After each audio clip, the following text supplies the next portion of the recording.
ভালো না খেতে? চিনাবাদাম খেয়ে দেখো।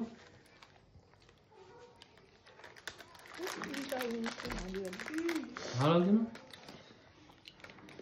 এখন মুড়ি করা খেলে চিনাবাদাম ফ্রাই করা ভালো খেতে, পকোড়া।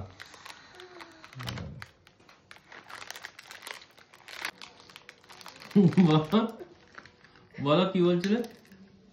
কি এটা টেস্টি পিনাট? না, তুমি বলছিলে যে আমি বাড়ি আসলে তোমার খাবার নিয়ে আসবো, আর যখন বাড়ি থাকি তখন খাবার দাও না, এনে দাও না, ওরকম বলো কেন? কোন দিন আনি না? যখন খেতে চাইলে তো এনে দেয়। যেদিন বাবার বাড়িতে বাড়ি আসি সেদিনকে কেয়ার করে, আর তারপরের দিন ভুলে যাও। ফালতু কথা বলবো না, সবসময় এনে দেয়।